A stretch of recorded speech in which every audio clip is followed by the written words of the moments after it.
વાવ વિધાનસભા પેટા ચૂંટણીમાં ભાજપના ઉમેદવાર સ્વરૂપજી ઠાકોરની જીત થતા વિકાસને વેગ અપાયો। નવનિયુક્ત ધારાસભ્ય શ્રી સ્વરૂપજી ઠાકોર વિજય બન્યા તરત વિકાસના કામોના શ્રી ગણેશ કર્યા કે જેમાં આજે દુધવા ખાતે અંડરગ્રાઉન્ડ પાઇપલાઇનનું ખાતમુહૂર્ત કરવામાં આવ્યું હતું।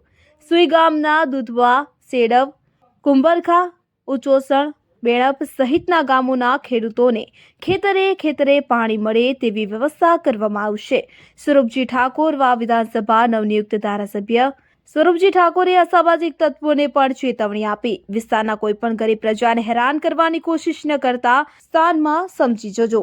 સ્વરૂપજી ઠાકોરે વાવ વિધાનસભા મત વિસ્તારમાં વધુ એક રાજ્ય સરકારે 93.5 કરોડ ભેટ આપી છે તો 7 વર્ષથી જે વિકાસ રૂંધાયો હતો તેને પૂર્ણ કરીશું તેવું સ્વરૂપજી ઠાકોરે વચન આપ્યું।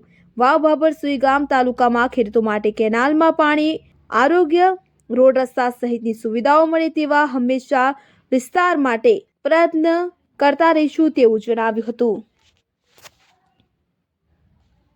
હું અમારા નરેન્દ્રભાઈ મોદી સાહેબ, નડાજી સાહેબ, શાહ સાહેબ અને સી આર પાટીલ સાહેબ અને અમારા મુખ્યમંત્રી સાહેબનો તમામનો અને આપણા અધ્યક્ષ સાહેબ શ્રી અલ્પેશભાઈ સાહેબ શ્રી તમામનો આભાર માનું છું કે એમને શરૂઆતના દિવસોમાં 18 આલમને એવી ભેટ મોટી આપી છે કે 93.5 કરોડના રસ્તા એમને ભેટ રૂપે મંજૂર કર્યા છે। એટલે એમનો દિલથી અમે 18 આલમ વતી સાહેબોનો ખૂબ ખૂબ આભાર માનીએ છીએ।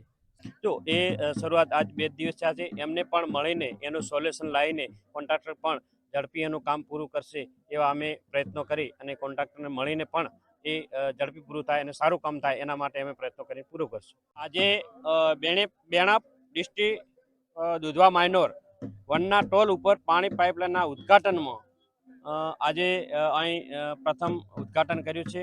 એમાં દુધવા, સેડવ, કુંભારખા, ઉચોસણ, નવાપુરા, લીંબુણી, રાજપુર તમામ ગામોને પાઇપલાઇન દ્વારા પાણી મળી રહે એના માટે આજે ઉદ્ઘાટન કર્યું છે અને ટૂંક સમયમાં દરેક ગામોમાં પાણી પહોંચતું થશે અને આવા અવનવા જ્યાં પાણી નથી પહોંચ્યું ત્યાં પાણી પહોંચાડવા માટે પૂરેપૂરો અમે પ્રયત્ન કરીશું। હું આ વિસ્તારના કોઈ પણ ગરીબ લોકો હોય, જો ગરીબ લોકોને કોઈ અસામાજિક તત્વો હેરાન કરતા હોય તો એમને કહેવા માગું છું કે હવે તમે થોભી જજો કે આ નાની સમાજો છે એમને કોઈ રીતે કોઈ હેરાન કરશે તો આ વિસ્તારમાં હવે ચલાવી લઈશું નહીં અને આવનારા સમયમાં તમામ સમાજ સુખીથી, સંપન્નથી, ભાઈચારાથી જીવે એના માટે હું અપીલ કરું છું।